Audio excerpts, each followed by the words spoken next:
ఈ ప్లాంట్ ఏంటంటారు? ఇవి snake plant, mini size. Snake plant. ఇవి దిష్టికి పెట్టే మొక్కే. ఇవన్నీ కూడా అయ్యే స్నేక్ ప్లాంట్. గులాబీ పుష్పాలు లాగా ఉన్నాయి, తామర పుష్పాలు. ఇవి వచ్చేసి ఎల్లో కలర్ పుష్పాలు అన్నమాట.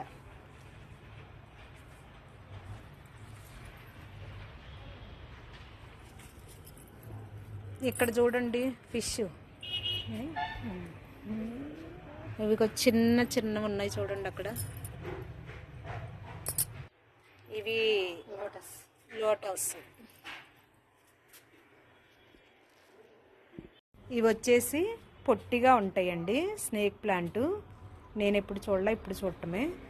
ఇవి వచ్చేసి పొడవుగా ఉంటాయి స్నేక్ ప్లాంట్. ఇది స్నేక్ ప్లాంటే. ఇక్కడ 2 షేడ్స్. ఇవి ఎల్లో మధ్యలో ఎలా వచ్చిందనమాట. ఇవి చాలా పెద్దగా అవుతాయంట. ఇవి కూడా 3 రకాలు అనేది మనము ఇక్కడ చూసాము. స్నేక్ ప్లాంట్ బాగున్నాయి కదా.